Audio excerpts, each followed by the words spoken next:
मगर कीमत 10 पाउंड। सेव गरकट टी शर्ट 37 पाउंड। सेव गरकत हैंडबैग, सेव गरकत परफ्यूम और अनगिनत चीजें जो आज मार्केट में गरकट ट्री के नाम से खूब प्रमोट की जा रही हैं और अवाम में इस दरख्त को बचाने की मुहिम चलाई गई है। यहाँ तक कि इन चीजों की फरोख्त की कमाई से हासिल होने वाली रकम को गरकत की काश्त के लिए इस्तेमाल किया जा रहा है। आखिर ये गरकत क्या है? दुनिया भर में इस दरख्त की काश्त के लिए यहूदी क्यों बेचैन हैं?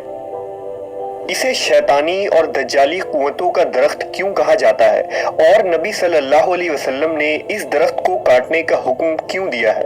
आज हम गरकत के इस पुरइसरार दरख्त के मुतालिक हकाइक से पर्दा उठाएंगे। गरकत एक जंगली दरख्त है जो खारदार झाड़ी की सूरत में होता है। गरकत को अंग्रेजी में बॉक्सथ्रॉन और यूनानी जबान में लीसियम कहा जाता है। ये दरख्त 4 से 5 फीट ऊंचा होता है, जबकि इजराइल और अफ्रीका में पाए जाने वाले गरकत के दरख्त की ऊंचाई इससे भी लंबी और घनी होती है। इस्लामी तारीख में गरकत का पहला जिक्र हिजरत के फौरन बाद मिलता है, जब मदीना मुनव्वरा में मस्जिद नबवी की तामीर की जा रही थी तो एक सहाबी हजरत असअद बिन ज़रारा रज़ी अल्लाह तआला अन्हु इंतकाल कर गए। नबी सल्लल्लाहु अलैहि वसल्लम ने उनकी तदफीन के लिए जिस जगह का इंतखाब किया वो बकी अल गरकत कहलाती थी। बकी उस जमीन को कहते हैं जिसमें दरख्तों या पौधों की जड़ें बाकी रह जाएं, और उस जगह पहले गरकत की झाड़ियां थी। ये जगह मुसलमानों का कब्रिस्तान करार पाया। बाद में नबी सल्लल्लाहु अलैहि वसल्लम की साहबजादी हजरत रुकैया, हजरत फातिमा और साहबजादे हजरत इब्राहिम और कई सहाबा इकराम उसी जगह सुपुर्द खाक किए गए। जब मुसलमानों ने किला खैबर फतह किया तो यहूदियों ने खैबर में भी इस दरख्त को लगा रखा था। नबी सल्लल्लाहु अलैहि वसल्लम ने फतह खैबर के बाद इन दरख्तों को काट देने का हुक्म दिया था।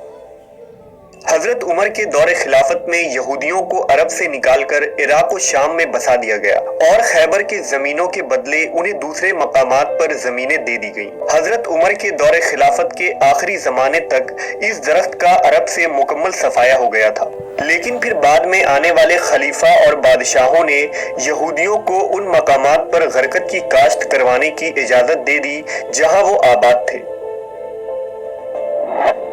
अब सवाल ये उठता है कि नबी सल्लल्लाहु अलैहि वसल्लम ने खुसूसन गरकत को काटने का हुक्म क्यों दिया था, जबकि कुरान और हदीस में शजरकारी यानी पेड़ पौधे लगाने को सदका जारिया करार दिया गया है। सही बुखारी की रिवायत के मुताबिक रसूलुल्लाह सल्लल्लाहु अलैहि वसल्लम ने फरमाया, जो मुसलमान भी दरख्त लगाए या खेती बाड़ी करे और उसमें परिंदे, इंसान और जानवर खा लें तो वो उसके लिए सदका है। इसके अलावा जंग के दौरान नबी सल्लल्लाहु अलैहि वसल्लम ने सिपाहियों को ये तंबीह की थी कि रास्ते में किसी भी पेड़ या खेत खलियान को ना काटा जाए और ना नुकसान पहुंचाया जाए। शजरकारी की इतनी फजीलत होने के बावजूद आप सल्लल्लाहु अलैहि वसल्लम ने गरकत के दरख्त को काटने का हुक्म आखिर क्यों दिया था?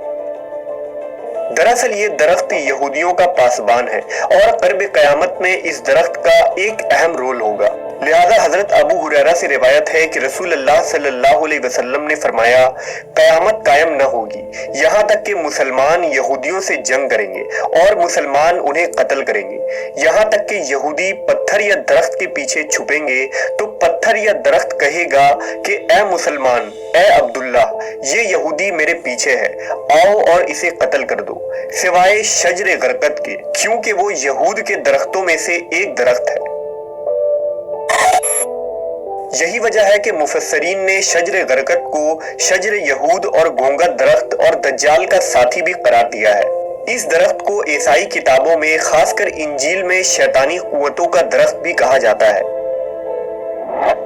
वाज़ह रहे कि यहूदी कौम अपने मजहब से ज्यादा इस्लाम की सच्चाई पर यकीन रखते हैं। उनके उलमा और मुहक्किकीन कुरान और हदीस का मुताला करके अपनी तरक्की की राहें खोलते और मुसलमानों की कमजोरियों पर गिरफ्त करते आ रहे हैं। यही वजह है कि आज भी यहूदी गरकत को अपना पासबान दरख्त मानते हैं, जो क़यामत से पहले होने वाले अजीम जंगों में उनका मददगार साबित होगा।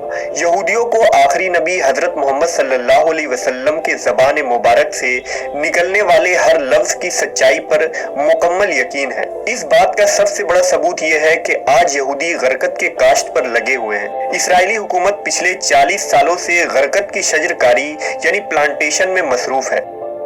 رپورٹ کے مطابق سال 2010 تک 24 کروڑ غرقت کے درخت اسرائیل میں لگائے جا چکے ہیں اور اسرائیل میں چلنے والی ٹرینوں کے اطراف میں تقریباً 30 سے 40 کلومیٹر تک ٹرین لائن کے دائیں بائیں صرف غرقت ہی لگے ہوئے ہیں، اور اسرائیل میں ہر یہودی کے گھر، ان کے پارک اور ان کے بلڈنگز کے آس پاس غرقت لازمی لگا دکھائی دیتا ہے۔ فلسطینی علماء اکرام کا کہنا ہے کہ بالخصوص اسرائیل میں بڑے پیمانے پر غرقت لگا کر یہودیوں نے نبی صلی اللہ علیہ وسلم کی پیشن گوئی کا وقت قریب کر دیا ہے۔ خیبر میں شکست کھانے کے بعد سے اب تک ان کے پاس نہ کوئی ملک تھا اور نہ ہی فوج، لیکن 20ویں صدی میں انہوں نے پہلی بار فلسطین پر قبضہ کر کے اسرائیل کی بنیاد رکھی، لہٰذا اب وہ اپنے رہائشی علاقے میں اس درخت کو خوب کاشت کر رہے ہیں، کیونکہ دجال کا خاتمہ بھی بیت المقدس میں ہونا ہے اور یروشلم شہر قرب قیامت میں جنگوں کا مرکز ہوگا، اس لیے یہودیوں کو اس درخت کی شدید ضرورت انہی علاقوں میں ہے۔ مارکیٹ میں آج غرقت کو مزید مشہور کرنے اور عام کرنے کے لیے غرقت کے درخت والے تصویر کی ٹی شرٹ، ٹوپیاں، پرفیومز، بیگ اور دیگر چیزیں فروخت کی جا رہی ہیں۔ اگر اس ٹی شرٹ کو غور سے دیکھیں تو اس میں ایک مرد اور ایک عورت غرقت درخت کے پیچھے چھپے ہوئے نظر آ رہے ہیں، جو اس تھیوری کو اور بھی زیادہ مضبوط بنا دیتی ہے کہ غرقت کو آخر انٹرنیشنل لیول پر کیوں پروموٹ کیا جا رہا ہے اور یہودی نبی صلی اللہ علیہ وسلم کی حدیث سے کتنی واقفیت رکھتے ہیں۔ جوز نیشنل فنڈ میں آنے والے ان تمام رقم کو غرقت کے درخت لگانے پر استعمال کیا جاتا ہے۔ اس تنظیم کا مقصد ہی دنیا بھر سے چندہ جمع کر کے ان سب رقم کو درخت لگانے پر صرف کرنا ہے۔ اسرائیلی وزیر اعظم نے بھی 1999 میں خود اس درخت کو لگا کر غرقت کی کاشت پر عوامی سطح پر زور دیا ہے۔